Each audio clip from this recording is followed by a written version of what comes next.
what if I used to call it remove the button, and the technical people couldn't understand what the business wanted. I will generally listen to my intuition first. The tough conversation early is really the better way, because then it's out of the way. How do we navigate through change fatigue? How do I keep motivating the team through especially change? In managers, the most common autopilot, the most common thing is be for 2 minutes. If you can, use your phone, set 2 minutes.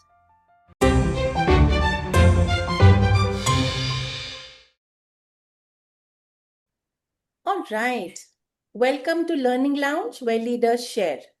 This is a space where we explore patterns, perspectives, and possibilities that shape how we lead, connect, and live today. Today's conversation is about something we all have experienced but rarely pause to examine: why we get stuck in the same patterns, conversations, and conflicts, even when we know better. I'm super delighted to welcome Alita. We met over a program. Both of us were very actively engaged, involved, connecting with each other's responses during the program.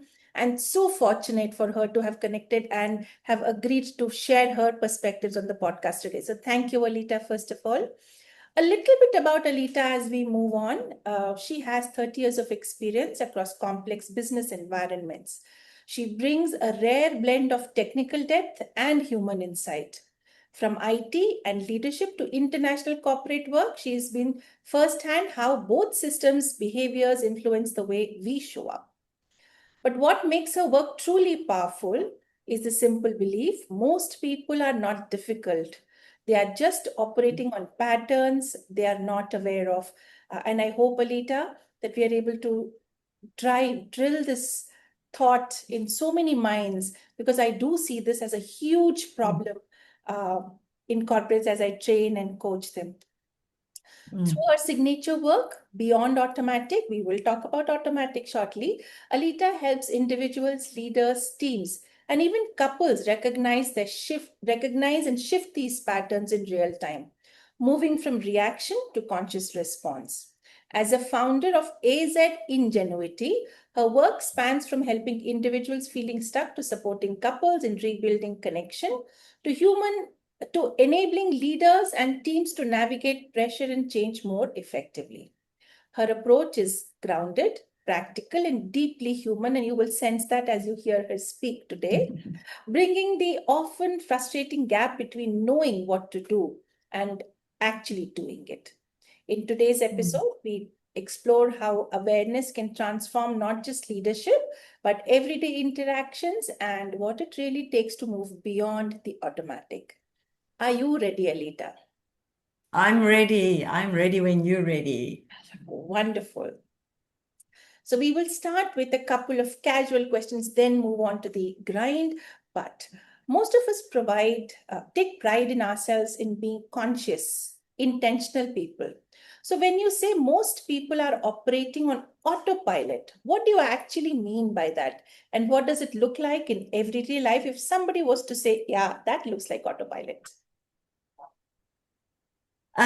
There's when you respond before you think. But there are two different kinds of autopilot. Sometimes autopilot can be good because, sometimes you arrive at your destination and you go, how did I get here? It's a habit. I arrived here on autopilot. Now, sometimes it works, but when we respond to something that triggers, that's when we need the awareness. How beautiful. Alita, if autopilot had a personality, what would that personality have looked like? If autopilot had a personality, it would be very laid back, sort of hands behind the head. Not thinking, just doing. Doing. I think. Awesome. Yeah, just doing. Not thinking. Not thinking. Lovely. What's one sentence people say often that immediately tells you that they are on autopilot? It depends. Hmm. If it's an individual, in my work, I often hear an individual say, yes, but. So we work and we talk about something and they go, yes, but. So they overthink. It's that constant overthinking. Yes, but this is how it will be. Predictability. Yeah. That's autopilot. That's a sure sign. In couples, I see when they talk to each other and it comes up where one will say, you never, you always. Yes. So that predictability. And when we talk leadership and teams, I often work with someone reporting to a leader. Hmm. And this person will say, well, if I do this or if I say that, the response will be the next thing. Yeah. If you, the leader, often, if you, and we'll talk about the awareness, but when you catch yourself starting to respond before the sentence is complete, before you have the full picture. Wow. Thank you for sharing those. I know the yes, but I know always and never. That was so quick, and I could actually notice from the conversations that I've had that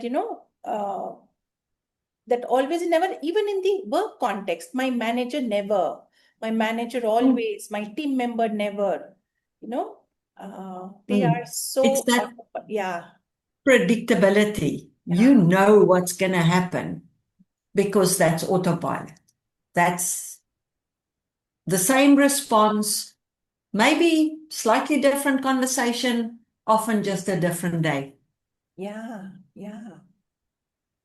Thank you, Alita.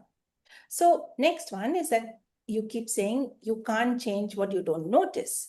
What's the first sign that somebody running on autopilot in their relationship, in or how they lead or the decisions that they make? What do they have to notice to start making the change?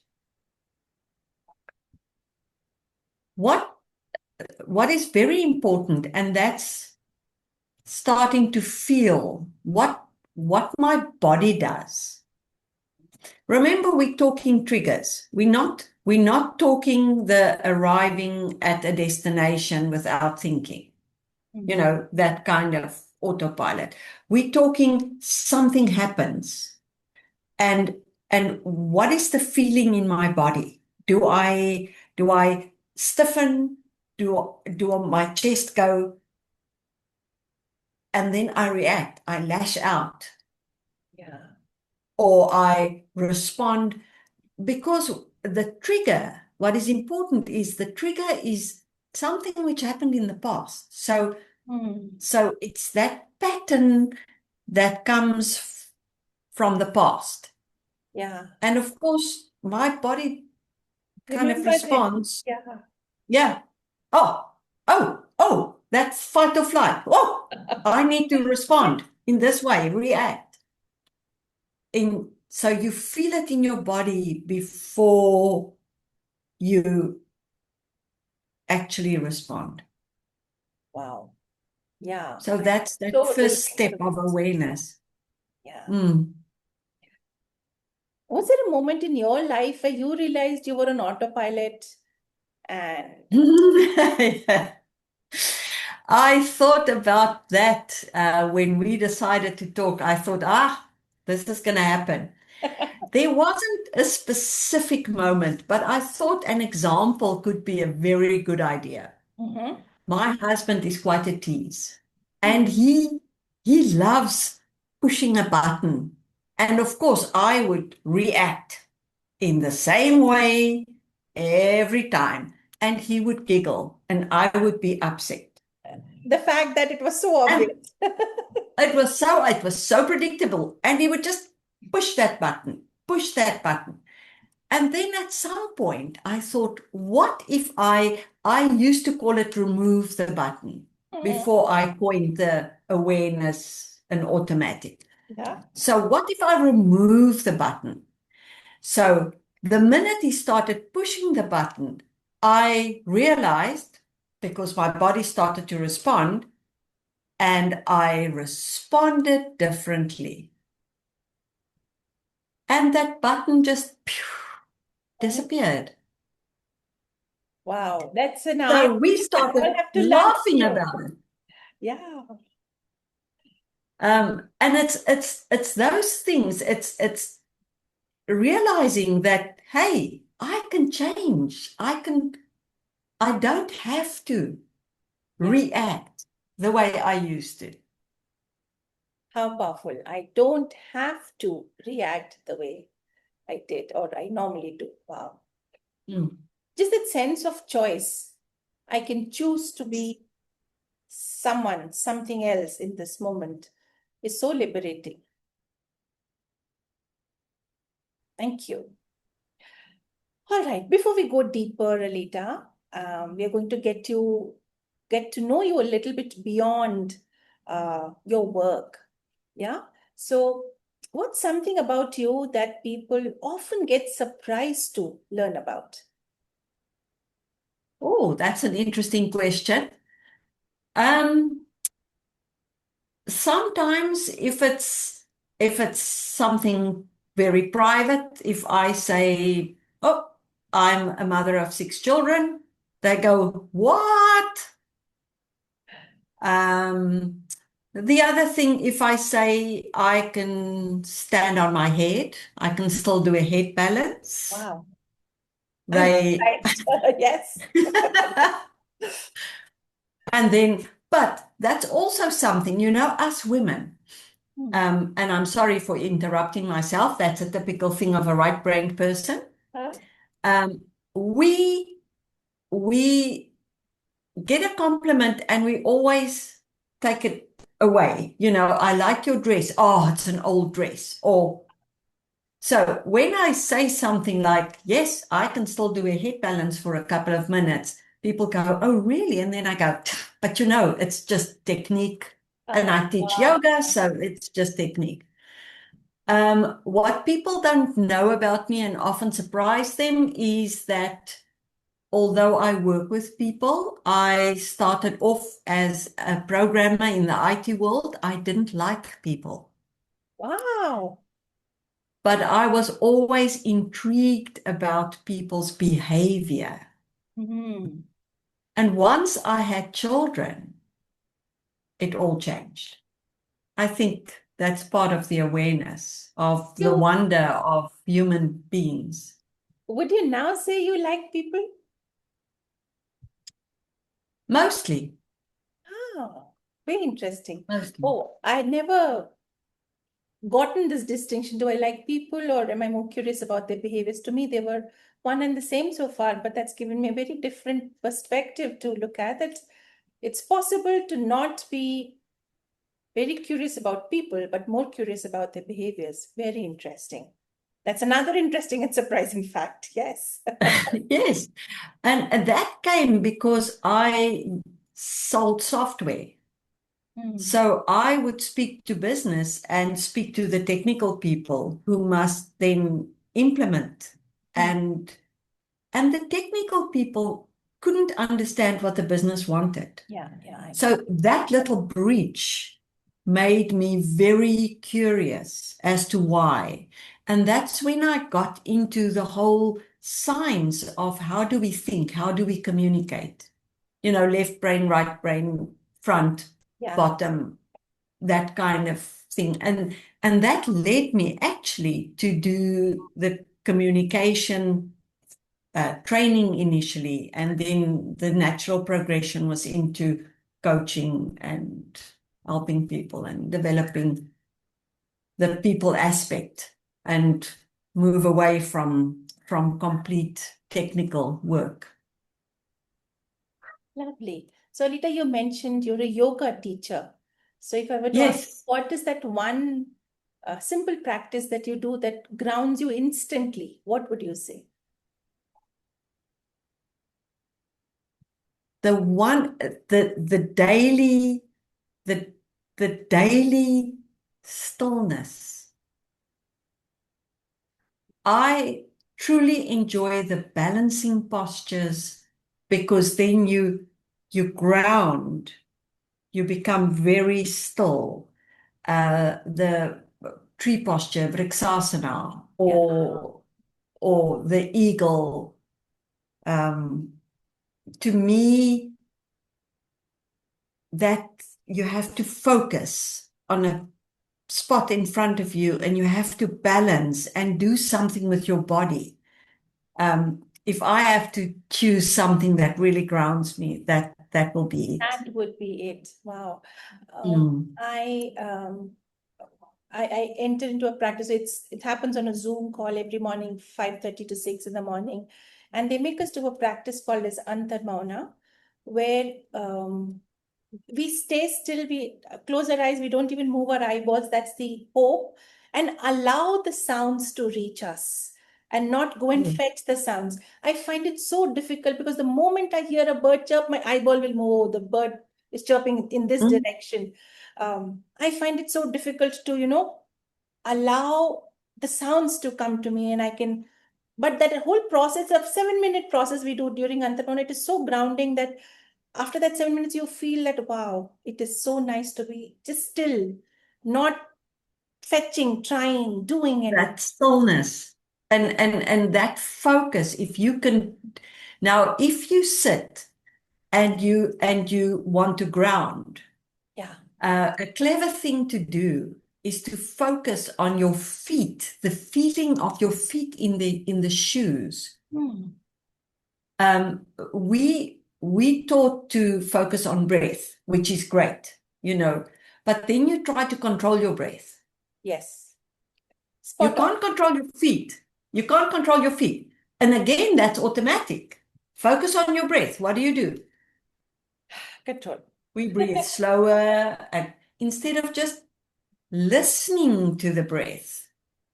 And what I do, and I do a group beyond automatic. And the one thing I teach them is to close their eyes and focus on their feet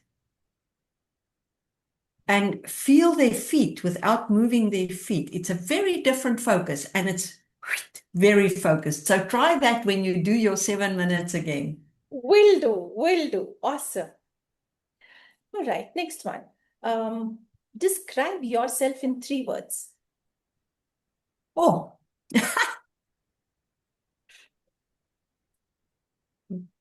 positive, Hmm. energy. Hmm. I would like to say kind. I'm not sure if I'm always kind, though. You'll have to ask my children.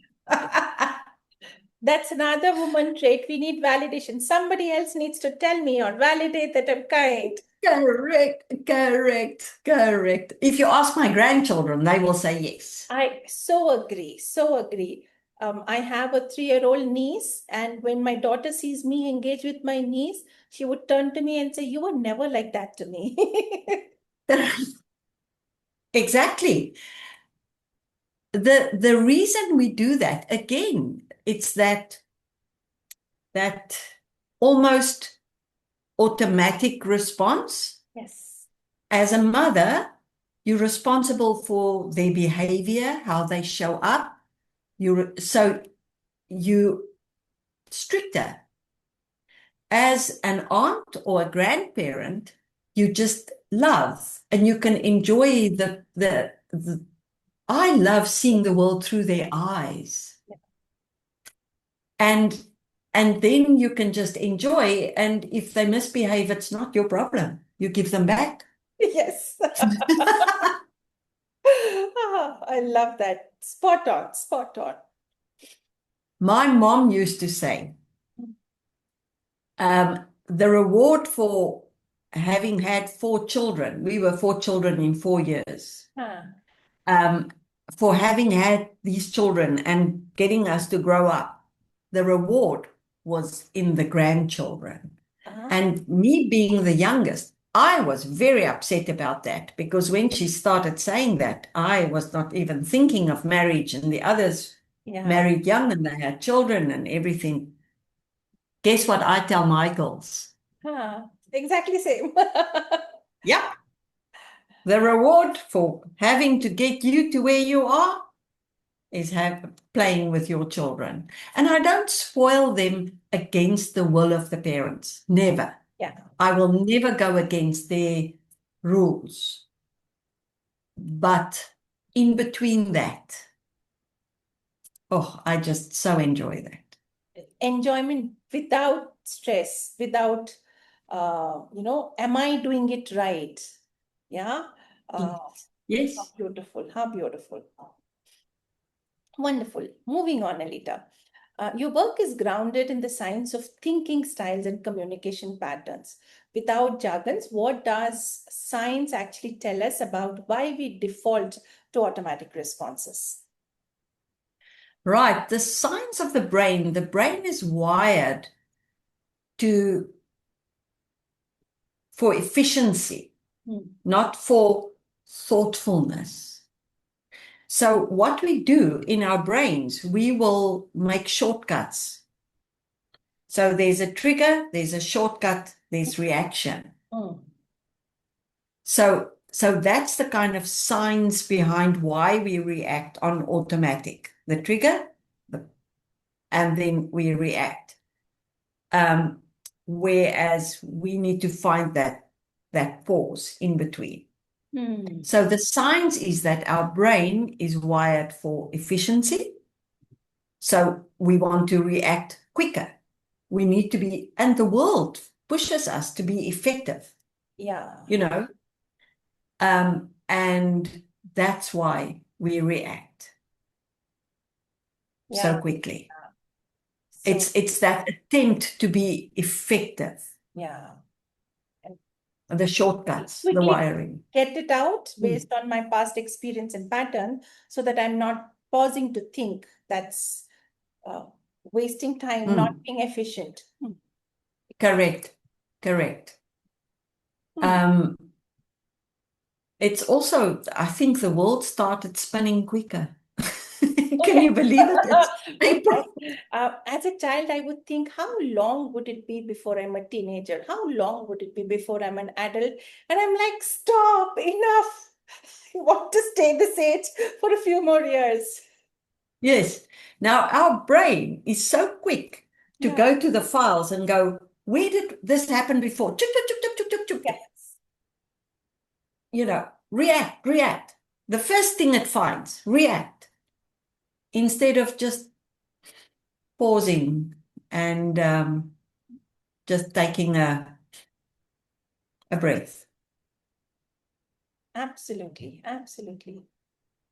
So, Alita, you made this distinction between thoughts as events and thoughts as truths. That's a very powerful reframe. Where do people get confused between these two, and what can you offer for them? Sure. We treat thoughts as facts.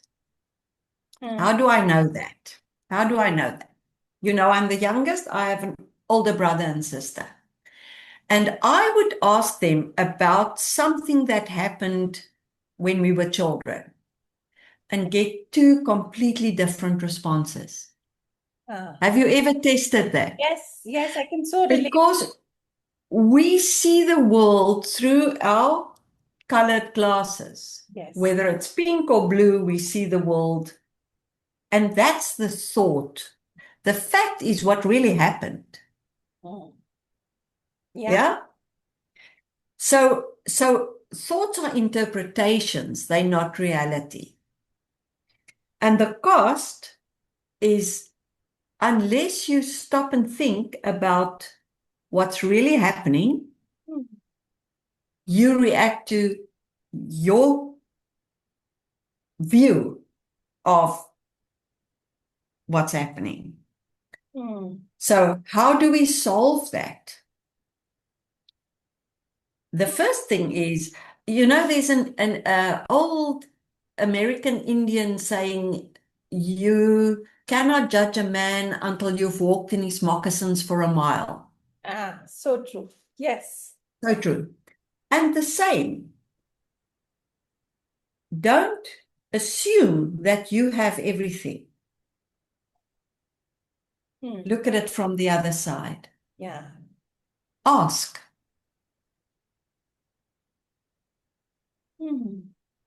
If that makes sense. It does. And that ask is so powerful. You can ask so many things. Yeah. Help me understand. Yeah. And it's also the way you ask. And that brings me to also understanding the person opposite you. You know, when we talk left brain, right brain,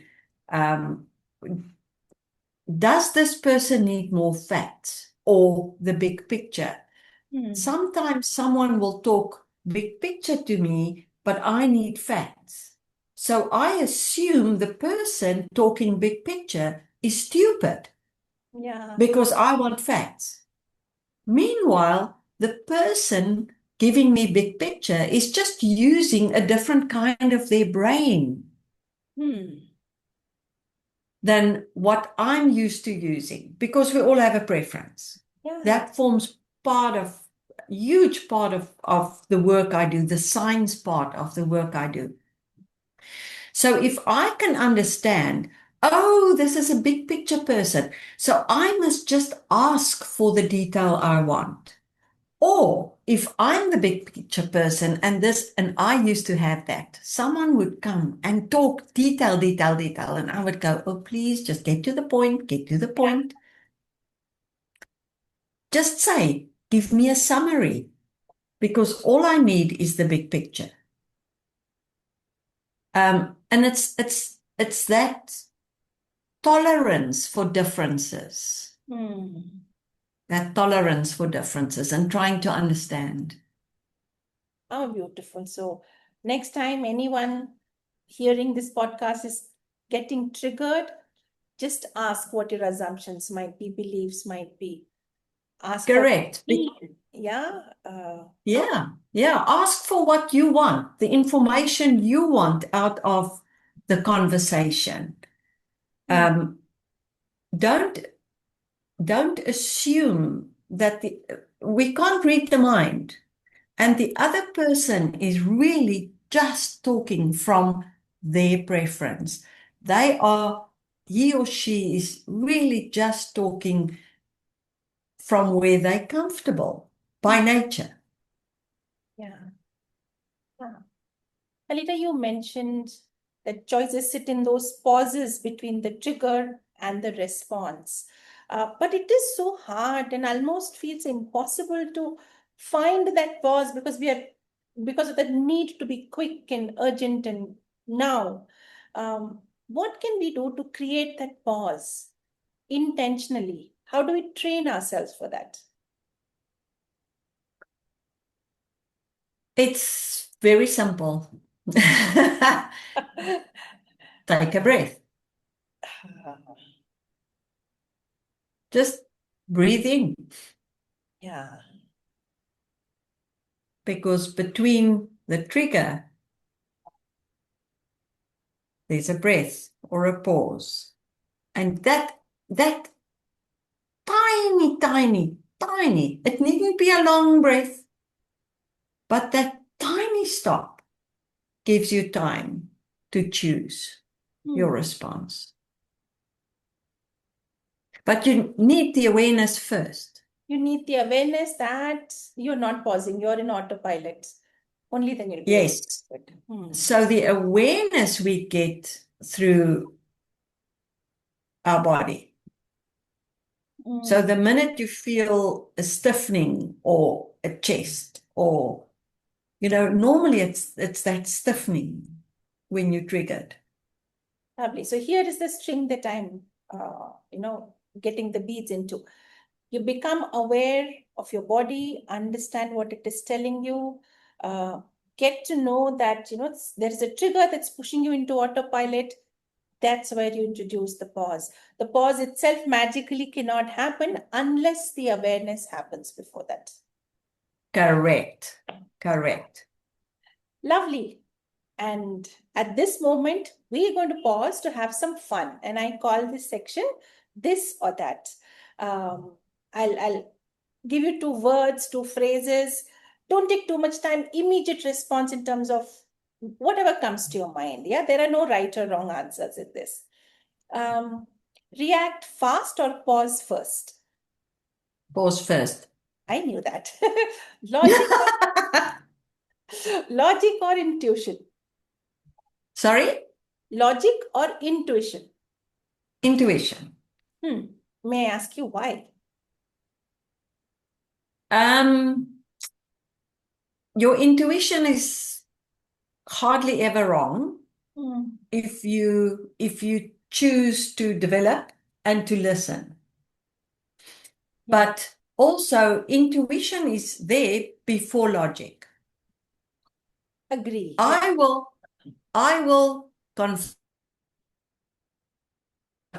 generally listen to my intuition first.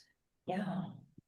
And somehow I'm also feeling if I'm intuiting towards something, I will find logic to justify. Correct. Yeah. To justify. Yeah. So I use logic to justify or confirm.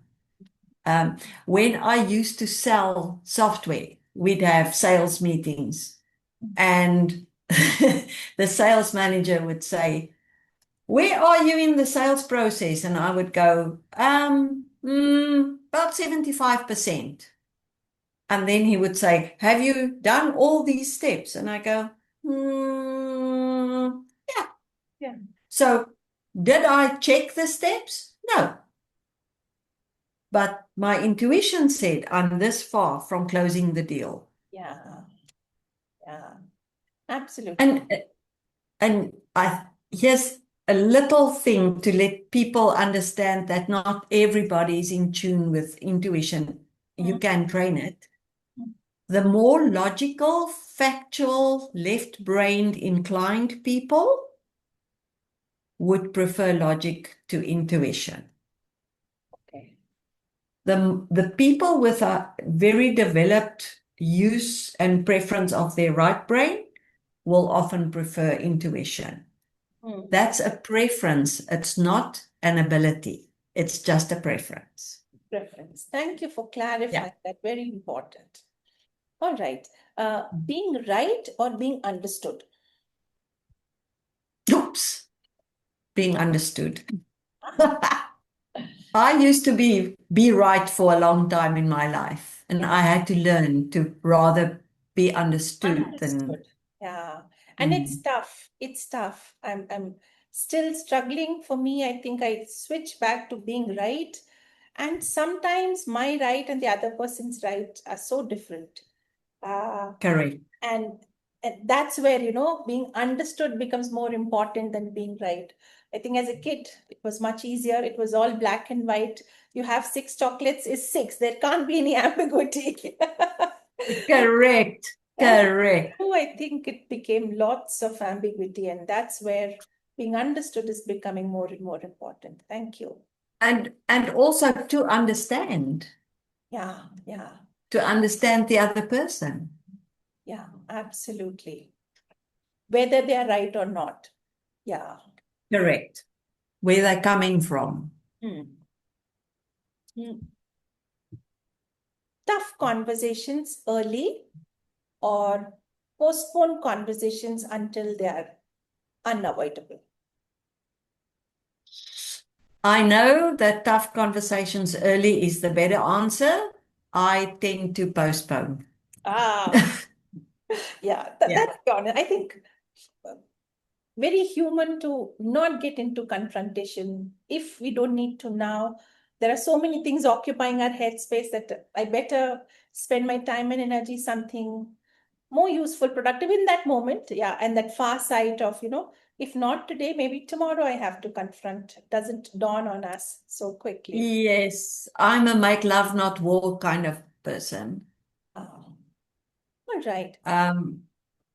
Yeah, go ahead. But the tough conversation early is really the better way because then it's out of the way.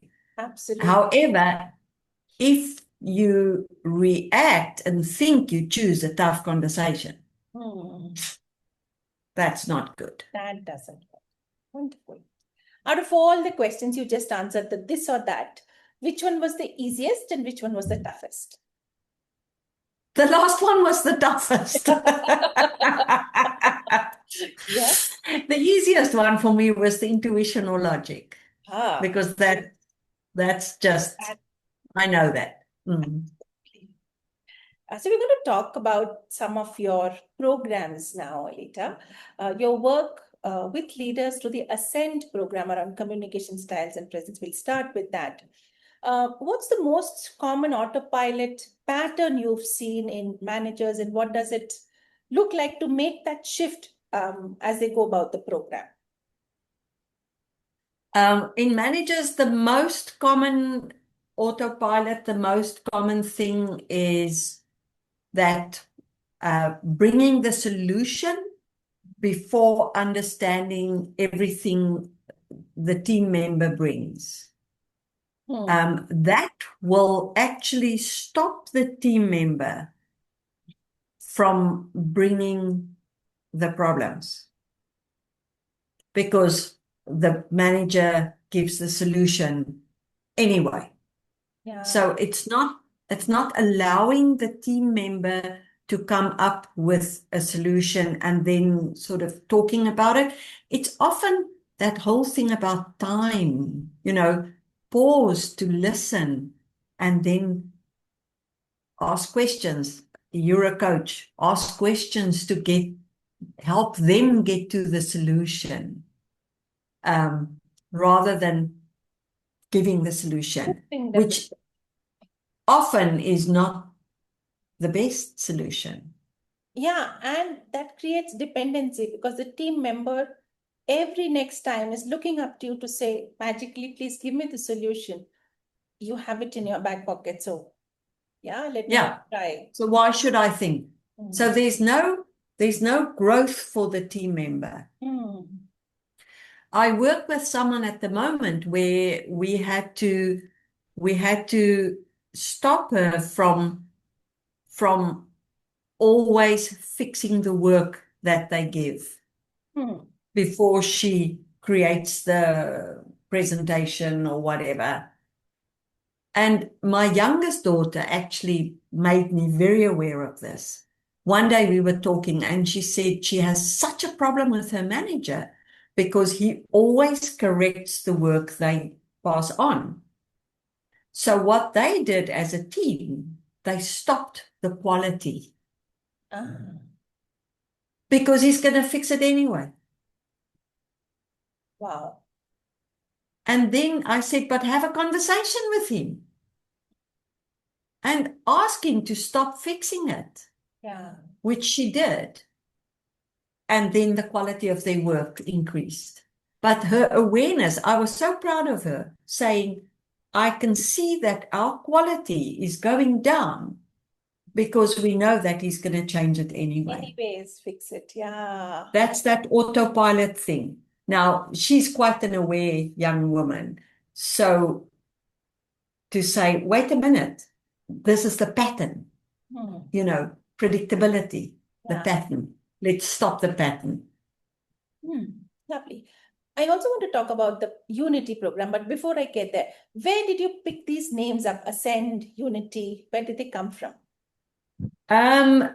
Well, I have a good friend, I call her Gertrude. ChatGPT. Oh, wonderful.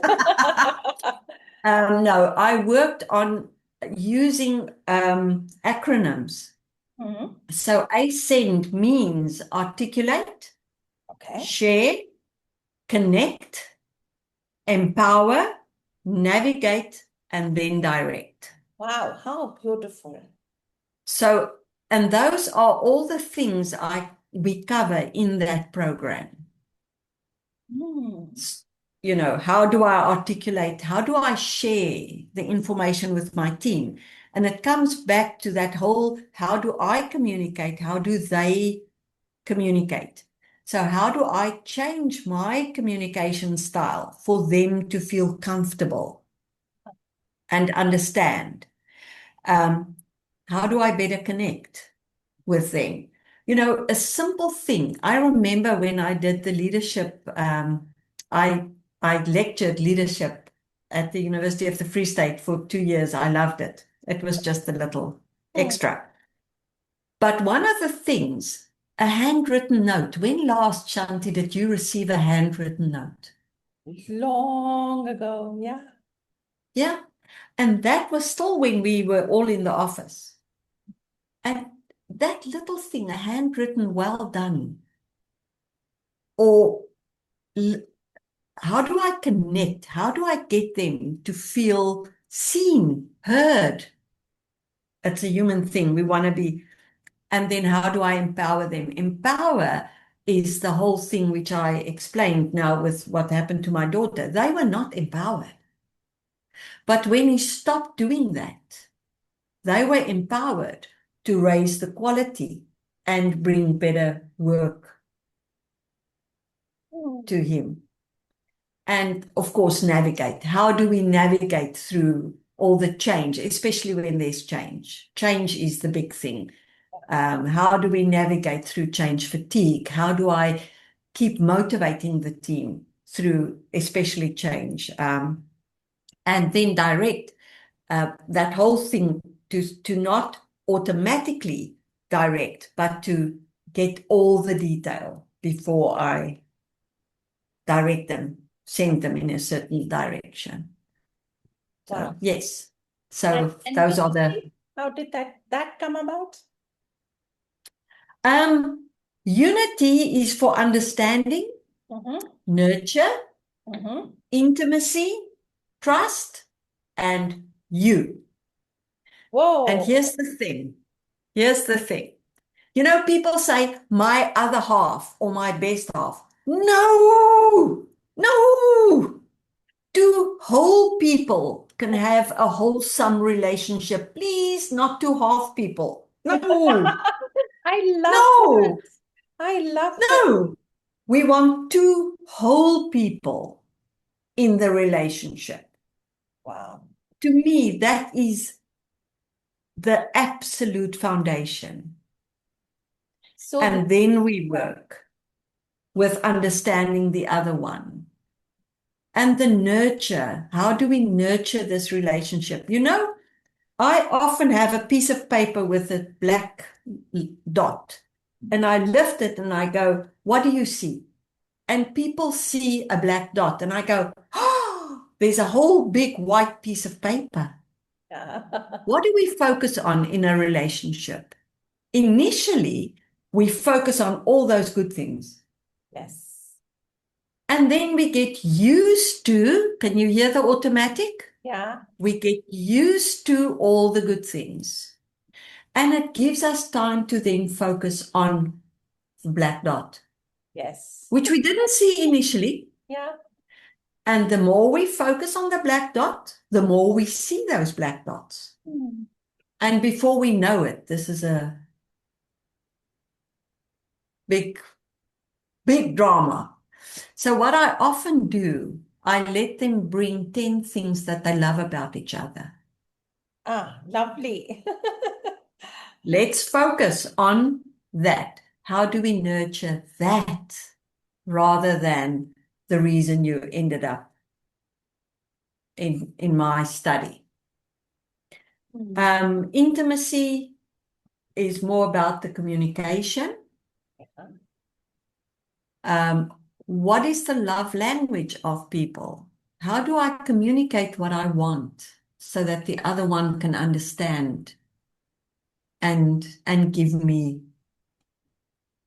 the love in the way I feel loved, I feel heard, I feel seen.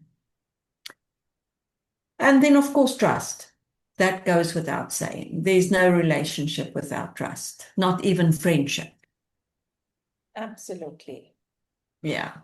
But the you part, I work with them individually and together. So I see the couple in individual sessions and together, because I believe if you just see the couple together, they hold back because they don't want to hurt the other one. Yeah. Yeah. And I will ask. Their own selves. They're bringing the half that they are referring to. Yes, yes, yes.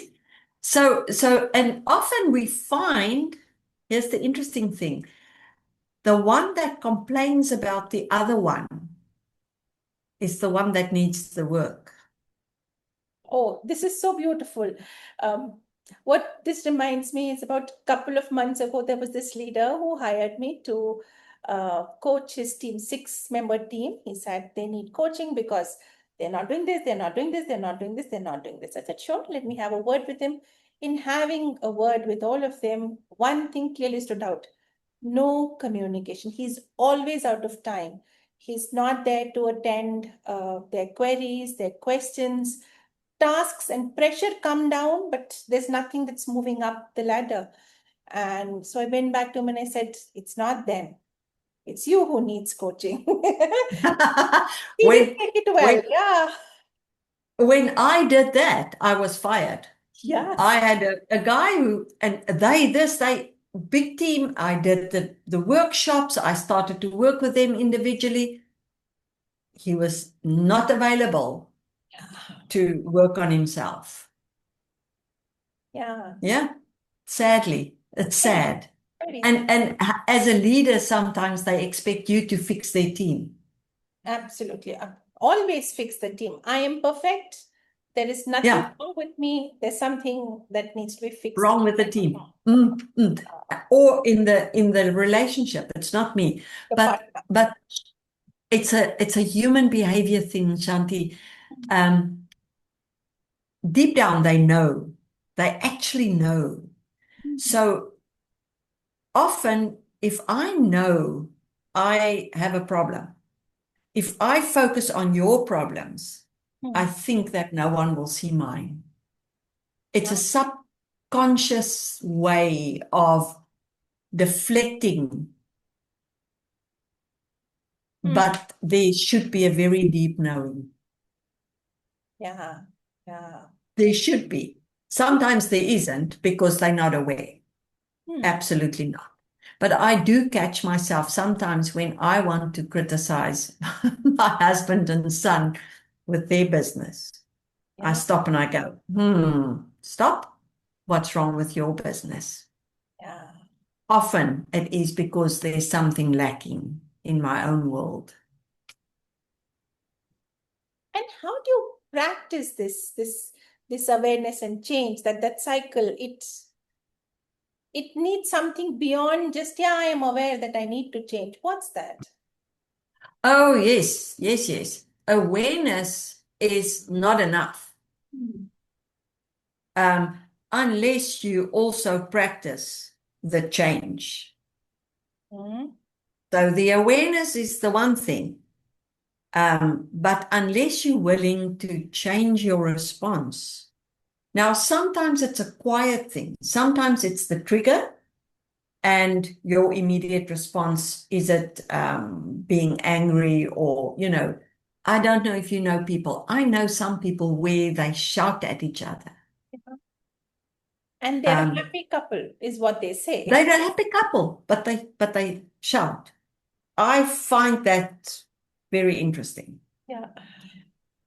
But sometimes the awareness, if now I've been practicing this without naming it for a long time. But that asking yourself, what is happening here? I call it pause, name, choose, PNC. Hmm. So there's a trigger, then name it. What is this? Am I responding to the past, or what is really happening here? Now, if it's a quiet moment, like when I want to criticize, so there wasn't a real trigger, I see something. It's not like a sharp trigger. So I want to criticize, and I stop and I go, what is really happening here? So I name it, and then I choose. What do I do? Now, often I go back and go, change Change. your own whatever you're doing. But sometimes it is something worth mentioning.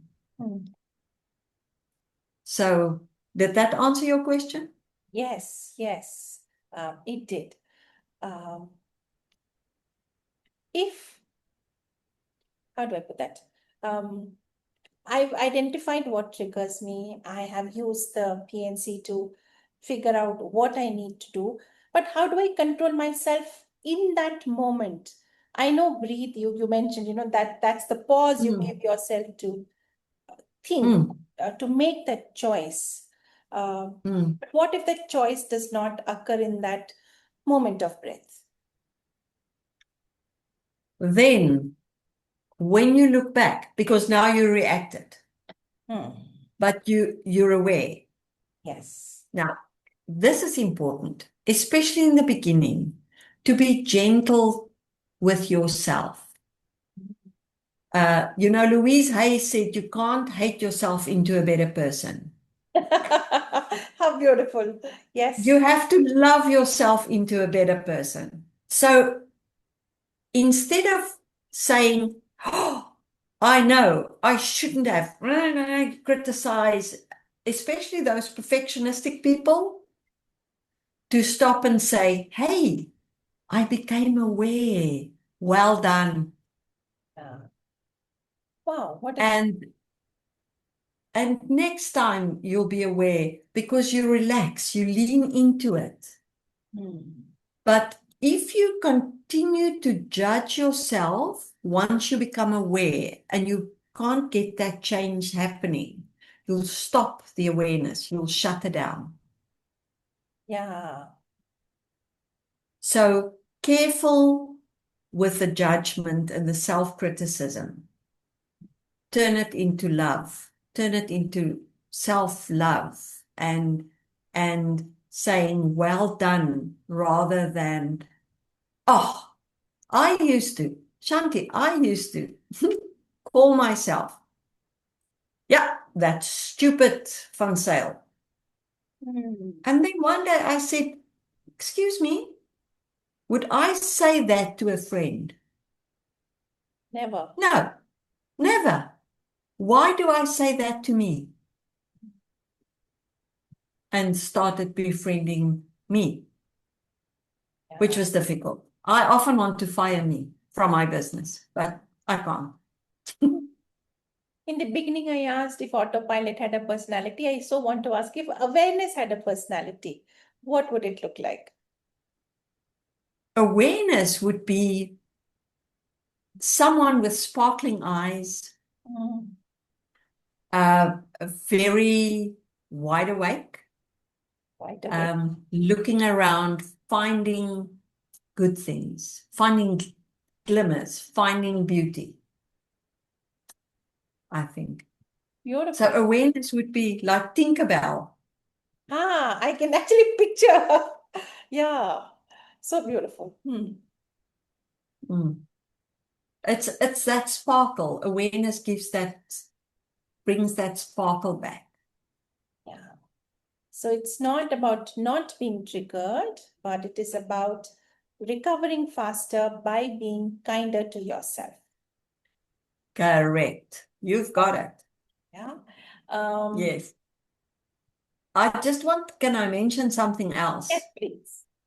If you really battle with change, there are things that we call, I call it a spark enhancer, or you can call it a habit releaser, but I call it a spark enhancer.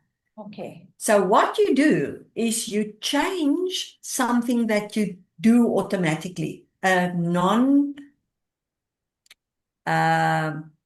let me give you an example. Try brushing your teeth with the wrong hand in the morning for a couple of days. And you giggle about it because it feels clumsy. It's weird. Yeah.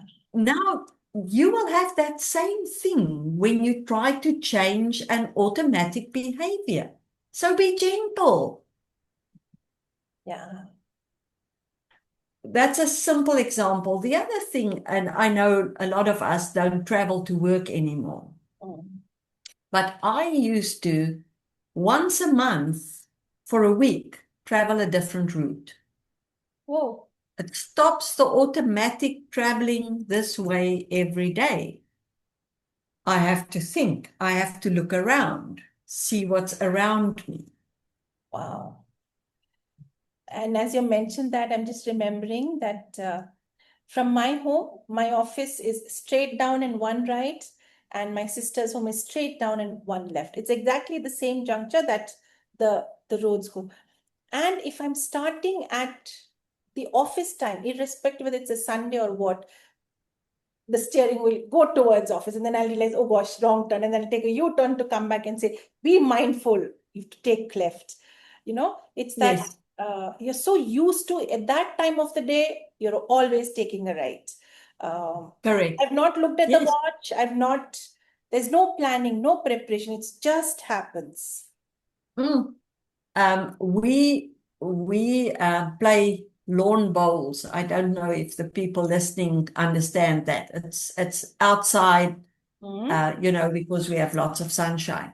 Mm. And there's a certain route that we always travel. But if we go just a little bit further and we turn right, we go to a friend's house. And the other day we were traveling to the friends, and my husband at that stop street wanted to turn right. And Yeah. I said, no, we're not going bowling, we're visiting. Yeah. It was afternoon, same time, Yes. and automatic pilot just wanted to. Just wanted to. Mm. Lovely, lovely.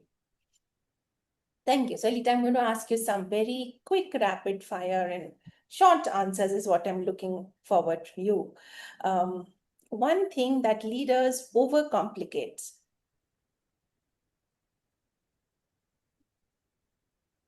One thing that leaders overcomplicate is to respond too quickly. Lovely. One thing that couples often misunderstand most. The other one's love language. Ah, how beautiful. Yeah. A book, an idea, a leader who's shaped who you are today. Wayne Dyer. Once again, Wayne Dyer. tell us more. I am not aware of. Yes. He wrote a book. There's a spiritual solution to every problem. Okay. And the book starts with, there is no such thing as a problem. Whoa. It's only your perception that makes it a problem. Wow. I'm having goosebumps. So because you want a different outcome, you see this as a problem. Yeah. It changed my life. So something happens to me, whether it's a trigger, and I know you want short answers, but whether it's a trigger or whether it's something happening to me, we're so quick to say, it's a problem. We don't know what's around the corner. Yeah. Why is this happening? So the ability to allow what is, because we don't know. Wayne Dyer did that for me. And there is another one, and that is also a very old book, How to Stop Worrying and Start Living. You can hear I was quite a worrier as a child, by Dale Carnegie. And he said 90%, 80% of what you worry about will not happen. Will not happen. Yes. So if we can worry less, 80% of that will not happen. Yeah. So yeah, those two books, I think, but definitely a Spiritual Solution is probably the one book that made a huge difference. Wonderful. Thank you. Thank you. All right. Coming back to our as you wish answers, huh? No short answers required anymore. If someone who's listening to our podcast is thinking, I'm ready to stop operating on autopilot, what's the very first thing they should start to notice today? Start tuning into your body. Mm-hmm. And how? When do you ask your body? Mm-hmm. Talk to your body. Feel. So probably, and it's easy for you and me to do that because we used to having that stillness. So say it's someone who's never had that little bit of stillness. 2 minutes, just 2 minutes. Sit still. Put away your phone. Yeah. Be for 2 minutes. If you can, use your phone, set 2 minutes. And just try to be still, because then you can start asking your body. Now, if it's difficult, focus on your feet Focus on your feet. I once for had a 2 minutes. coachee. He was a director in a large multinational, and I was a new coach, very happy to get a senior leader to be coaching a very senior leader. So I said, where in your, so he was very upset about some of his team members. So that was all. I knew the emotion was frustration and, a little bit of overwhelm that it eventually falls back on him. But I still asked him, where in your body are you feeling your emotion? He could not understand that question. He said, Shanti, what does that mean? I am angry that they are not stepping up. That's all. Where else, where in your body are you feeling the emotion mean? So it took him a very long while to even connect that emotions are felt in the body. They so externalize it that it's happening out somewhere. Yes, that's difficult, and that's why that quiet almost feel your feet. I'm going to try Feel that. your feet for someone who can't feel it in the body. Just start by feeling your feet. And as I say this, I feel my feet in my shoes. Mm. We don't normally feel our feet, Yeah. and because if you can feel your feet, then and you practice that daily for a while, for a week, 2 weeks, Yeah. then start asking your body, oh, do I feel the anger in my chest? Often anger is right here, where we want to spit it out. Yeah. It's right here. But the good thing for you as a coach was to not ask him if he feels it, yeah, because that would be, as a mother, Yes. helping children. That would be not my automatic reaction to try and help them get here. But start by feeling your feet, and then you will get in tune with your body, because a lot of people are not. I realize that. Yeah. Yeah. So, In fact, the same leader now does body scan, and yeah, it well took a done. while. Now we are friends. We are not in a coach-coachy relationship anymore. We are very good friends, and he has taken into yoga. He does the yoga nidra body scan, and he tells me, now I know what you're talking about. Yeah. Well done for helping him find that. I did. It was completely his discovery, not me. In Yes. fact, I was stumped because I was like, oh, how do I help him from here on when he says, I don't, I mean, you can't feel emotions in your body. I'm angry. That's it. It's there in the head. I can think, I want to abuse and I want to scream and I want to, that's anger. You can't feel it in your body. So we had to take a different route to solve his problem. But yeah, this was all his own, uh, becoming more You aware slowly. you planted the seed. You planted the seed, that's for sure. That's for Take sure. it. Take it. I see that in the yoga class, at the end when we do Shavasana, the corpse pose when we rest, there are people who cannot close their eyes. Yeah. There are people who cannot lie still. Yes. The hands move all the time. Yeah. Yes. And then what I often do, I go put something on their face. And they're so uncomfortable. Yeah. Wow. But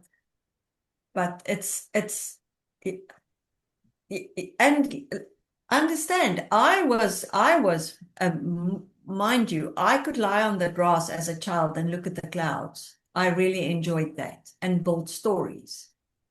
But other than that, I was a very active child. I'm still quite active, but I learned how to really stop. Calm down. Stop. Yeah.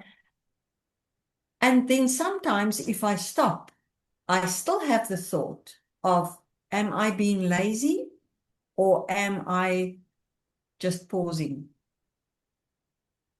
Because the world tells us that we're not allowed to stop.